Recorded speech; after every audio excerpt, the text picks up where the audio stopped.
Bonjour tout le monde, ici le prof. Bienvenue à cette 29e vidéo tutoriel. Et aujourd'hui, nous allons créer la mort pendant la chute dans un trou. Comme vous pouvez voir maintenant à l'écran, il n'existe pas de mort quand Simon Belmont tombe dans des trous.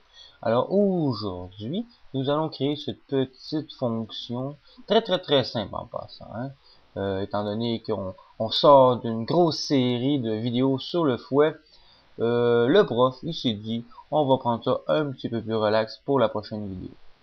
Bon, ce qu'il faut faire d'abord, on doit créer bien sûr un sprite.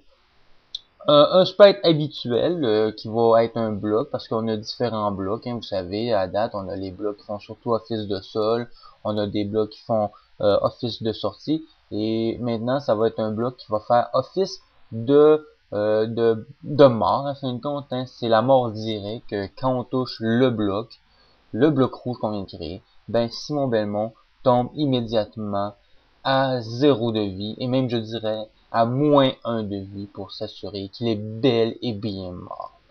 Là pour l'instant c'est qu'on a créé l'objet. L'objet en tant que tel n'a aucune fonction à l'intérieur à part du fait que il est solide, c'est tout. J'ai pas changé grand chose. Est visible pour l'instant, mais il va devenir invisible plus tard. Mais où ce qu'on doit mettre des fonctions, bien sûr, c'est à l'intérieur de Simon Belmont, quand ils ont fait une collision avec le bloc, c'est là qu'on ajoute bien sûr l'action que celui-ci tombe à -1 de vie. Ça, il faut faire attention, étant donné, j'aurais pu mettre 0, je pense que j'aurais été correct, mais dépendamment de vous, comment vous avez programmé votre mort, parce qu'il y en a qui peuvent avoir mis plus petit que 0 ou égal à 0, ça, à -1, ça marche pas. Si vous mettez égal à 0, à quelque part, si vous n'êtes pas capable de descendre en bas de 0 durant votre mort, ben, vous êtes mieux de mettre autre chose. C'est des choses à vérifier. Parce que si vous mettez -1 puis vous voyez que ça marche pas la mort, ben, vous êtes mieux de changer le tout. Là, en ce moment, vous venez de voir une petite erreur, c'est quand Simon Belmont il était bien droit à l'arrêt. Il n'était pas décédé immédiatement, c'est après d'avoir bougé qu'il a fait son animation de mort. Dans les fonctions de sa mort, j'avais mis auparavant seulement quand il marchait ou quand il sautait, si je me trompe pas. En tout cas, chose à ajouter que je vais faire plus tard, parce que la mort est pas toujours présente, dans le sens que à chaque état différent de Simon Belmont qu'il peut avoir, parce qu'en ce moment on les voit, quand il se fait toucher il peut mourir, quand il est en état de contact, quand celui-ci il marche, il n'y en a pas tant que ça, je pense que j'en ai juste mis 2. Là, cette fois-ci, ce que je vais faire, je vais ajouter bien sûr quand Simon Belmont est à l'arrêt. Parce que ce qui va arriver, c'est quand je vais sauter et relâcher la touche, par défaut, ma programmation fait que celui-ci tombe en état d'arrêt et retombe sur le sol. Il va toucher au sol, en tout cas au bloc qui est censé le tuer, mais il n'y aura pas l'animation de la mort. Mais il va être quand même rendu à -1 point de vie. Sauf que dans la fonction de quand est-ce qu'on transforme, on fait apparaître l'animation de la mort, si je leur dis pas que quand Simon Belmont aussi est à l'arrêt, ça peut fonctionner, ben il le fera pas. Fait des petites choses à arranger comme ça. On ajoute au fur et à mesure, on s'entend. Fait que là, pour l'instant, vous voyez que ça fonctionne très bien. Sauf que vous allez peut-être dire, penser que ouais, c'est pas génial hein, quand le Simon Belmont reste au niveau du sol quasiment, il tombe à peine à cause du contact du bloc où ce qui a été situé. Ben, à fin de compte, l'idéal, c'est de retourner dans sa room, modifier le setting de la room, pour déplacer les blocs un petit peu plus bas. Ça veut dire que dans l'onglet Settings, on fait juste agrandir les dimensions. Le problème avec ça, c'est que quand vous agrandissez, en tout cas moi j'ai pas vu comment on pouvait faire autrement, c'est que ça nous agrandit seulement vers le bas. Ok? Puis vers la droite. son agrandi, parce qu'il part toujours du point 00 qui est en haut à gauche. Et après ça, on élargit. Dans ce cas-ci, c'est correct, ça nous aide, là, mais là, comme vous pouvez voir, Simon Belmont, étant donné que j'ai descendu de 16 pixels, hein, parce que c'est des grilles de 16 pixels, ben, ça permet de le voir mourir beaucoup plus bas. Fait que là, ici, très très important. Ce que j'ai comme message, c'est un petit avertissement qui me dit que j'ai des objets en dehors de la room. Parce que je l'ai réatissé à nouveau, je l'ai remis normal pour pas voir les blocs à l'extérieur, même si j'ai mis invisible après.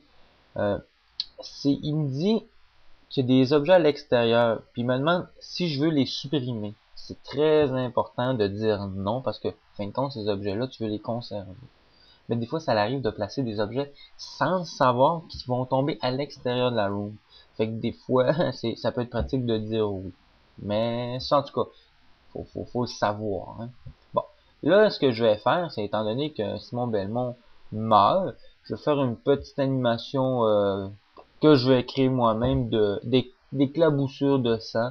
Bien sûr, j'ai essayé de chercher légèrement, je dis légèrement, parce que il y en a des effets de sang, me semble, qu'on peut trouver, mais je me suis pas trop attardé là-dessus, étant donné que je savais que je pouvais en créer une facilement.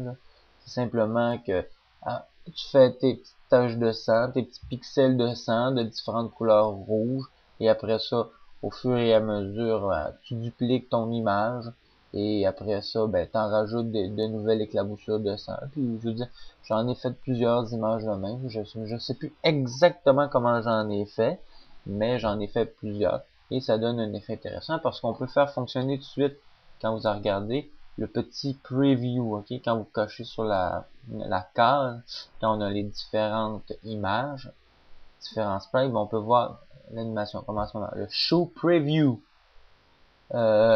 Puis vous pouvez modifier l'animation dans le bas, où ce que c'est marqué, habituellement c'est marqué 30, mais si vous l'avez touché.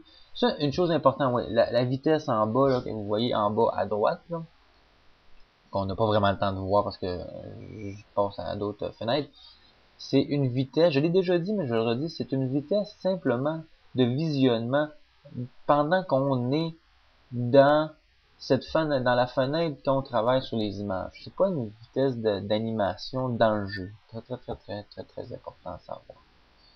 Bon, ici, ce qu'on fait à fin de compte, on crée la collision. On avait créé, je veux dire, on avait bien sûr l'effet qu'il tombait tout de suite à moins 1 de vie. Et on ajoute par la suite l'apparition de l'objet. Ok, qui va être bien sûr le sang. Ouh, très efficace. Hein? Sûrement que ça a été vite, mais sûrement que l'objet, le sang, c'est un objet avec une animation de N qui se détruit après, quelque chose de très rapide. Hein?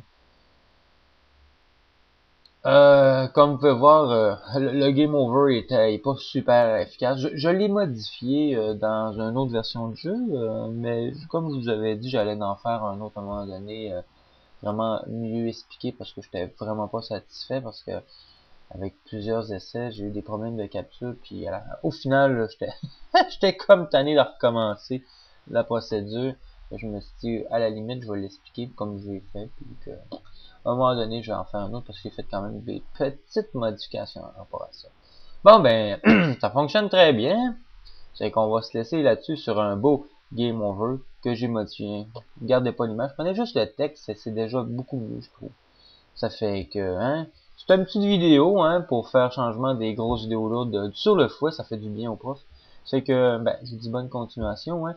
À date, j'ai quand même des abonnés, c'est le fun, plus ça va, plus j'en ai. Oubliez pas, vous pouvez aller sur mon site pour tout avoir en même temps les vidéos. Et en même temps, ça vous permet de voir les nouvelles vidéos qui rentrent. Même si c'est sûr que YouTube est plus rapide. Habituellement, quand je mets des vidéos en ligne, je les mets quasiment immédiatement sur mon site. Ça fait que le prof, il vous dit à la prochaine vidéo.